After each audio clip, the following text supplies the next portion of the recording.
to a homophobic attack on a London bus that left a lesbian couple in hospital with horrific injuries.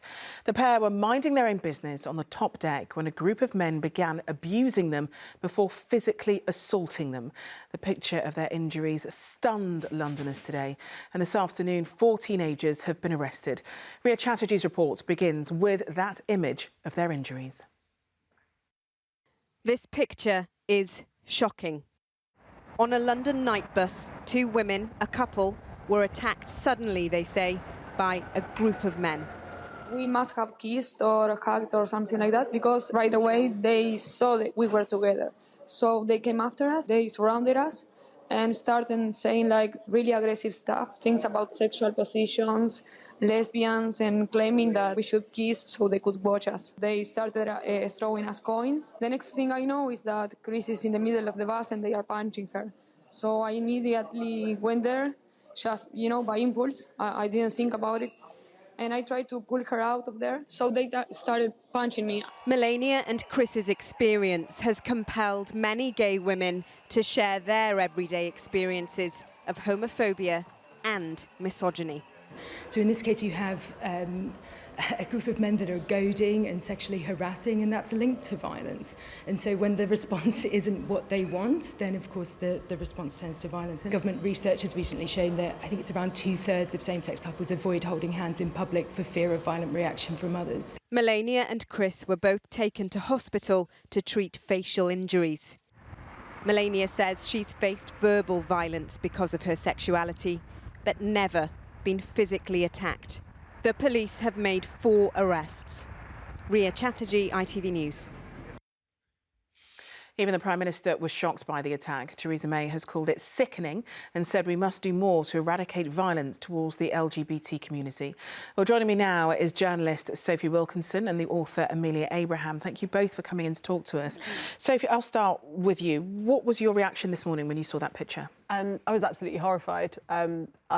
I was stunned that this is something that we can see in London, but then my memory kicked in and I remembered all the different times that I have been on the receiving end of homophobia and misogyny in this very uniquely toxic way.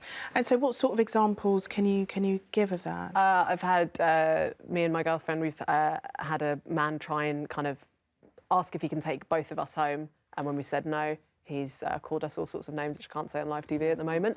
And then we've gone to the police about it and they've said there's no homophobia in it because calling us you effing S.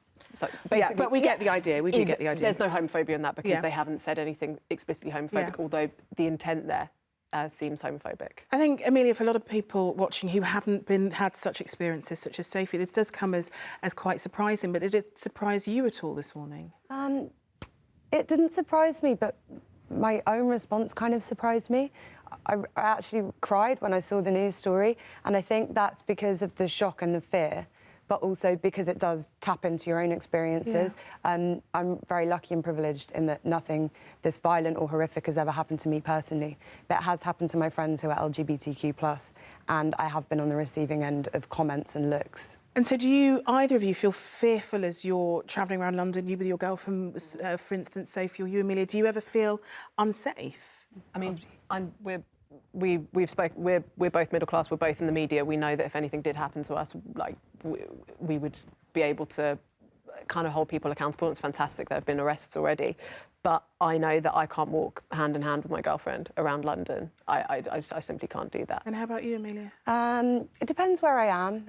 I try to exhibit public displays of affection with a girlfriend sometimes to try and normalise the behaviour. And I've had ex-girlfriends say to me, why should the imperative be on us to normalise this and put ourselves at risk? And I've always said, well, if we don't do it, who else is going to do it? And then something like this happens, and I second-guess my stance on that. And I think that's part of the reason I was so upset today, because it's going to make me think twice about public displays of affection. OK, and I believe it's something that you do sort of touch on in your book, Amelia, which people can, of course, pick up now. But both Amelia and Sophie, thank you both for coming in to talk to us this evening and sharing your stories. Thanks.